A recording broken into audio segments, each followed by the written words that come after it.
because Sir Keir Starmer is due to speak this morning and is expected to emphasise how the party has changed under his leadership. He's also set to offer a sober message to members that under Labour, a government of sound money will have to come first. OK, let's talk to the Shadow Secretary of State for Justice, Steve Reid. Good morning to you. It's nice to see you.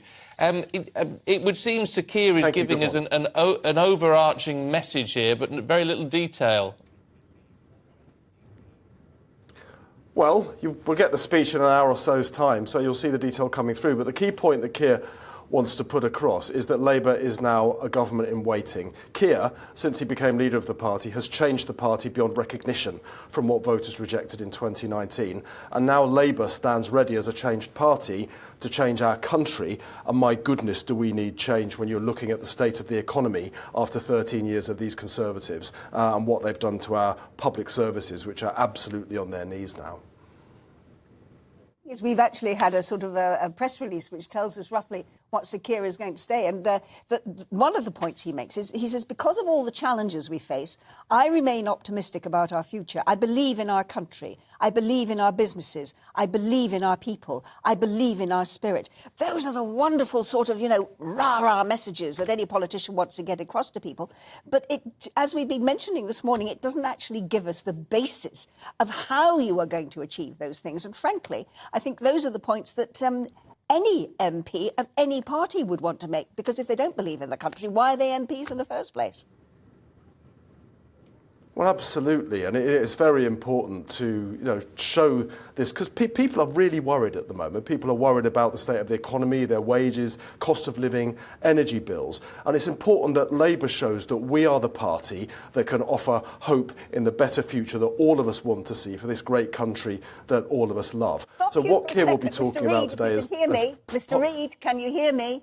I'm going to stop you for a second, because you're not answering my question. You're doing what Keir Starmer is going to do in his speech. You're saying wonderful things about the future of the country. You're not telling us how you are going to achieve those things. No. You're just telling us what you want to do. Correct. I was just about to come on to that when you asked me that further question, because a key thing we need to do is grow the economy. If you look at the reasons why we've got the highest burden of taxation, personal taxation, for 40 years, and 70 years actually, the highest inflation for 40 years, it's because the economy isn't growing. Now Labour, Keir will today be once again putting forward Labour's plan for growing the economy. We call it the Green Prosperity Plan, and it involves investing £28 billion a year in transforming the economy to the green IT-based jobs of the future, secure and well paid. An example of that is GB Energy. This is a company that Labour in government will set up that will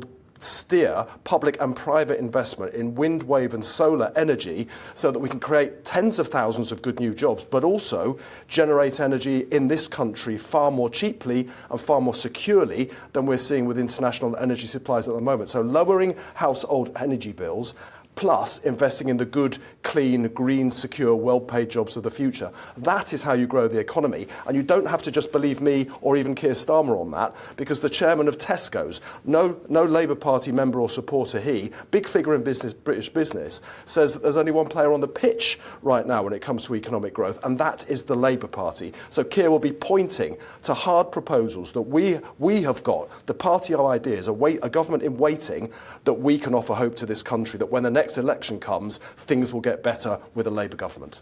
Well, look, it's interesting. You keep saying a government in waiting. Well, where's your manifesto then? I mean, look, I know traditionally you don't launch a manifesto till an election's on the way and all the rest of it. But if you were putting yourselves forward as a government in waiting, why not produce a manifesto so people can actually see everything that you're outlining? We can all go through, we can cost it, we can work it all out, we can see if what you're offering is actually something that we want. Yeah. Well, the reason that no party puts out a manifesto 2 years before the election is because you don't know quite what the circumstances will be when we get to that election. If you just think back a few months ago, the Conservatives launched their disastrous mini-budget that caused a run on the pound and has sent prices and mortgages and interest rates spiralling out of control. We didn't know in August that they were going to do that. The pain of that will be felt for years to come. So we need to put the manifesto forwards at the point of the next election. But what you are seeing from from Labour now, and remember 2 years ahead of the election, is big policy proposals. I'll give you another one. We've got a crisis in our National Health Service right now, and part of that is because we have a desperate shortage of doctors and nurses. We lost my father last summer, and so I spent time with him in hospital, and I was so overawed by the incredible dedication of the nurses that were looking after him. But they were telling me they were working double shifts in some cases because there weren't enough nurses. So Labour's proposing to scrap non-dom tax status. This is a situation where billionaire foreign people living in our country don't pay taxes at all. We will scrap that, raise £3 billion, and that will fund the biggest increase in training new doctors and nurses in the entire history of the National Health Service. There's a practical proposal that offers people hope. Things don't have to be as bad as they are under the Conservatives. Labour really is a government in waiting. We have the ideas. You'll see many more of them over the coming year, but you'll see the full manifesto as we approach the next general election. Well, let me put this to you. If you're going to start working on the National Health Service, you know and I know that if you are going to train all of these extra doctors and nurses, which is wonderful, it's going to take at least 3 years before we see any of them on the wards. At least 3 years, in the case of doctors, even longer. Don't you actually need to look at the basic way in which nurses are trained now? We've had so many comments from people saying, why do we have to send nurses to university now? Why not get them on the wards immediately? Because if we've got this problem with the NHS now with a shortage of labour, now is when we need to put people back on the wards. So why not start to look at some of the fundamental major changes you can make to the way that the NHS is run, the way that people are trained, and actually get them in the wards now so they can do their training on the job just like they used to?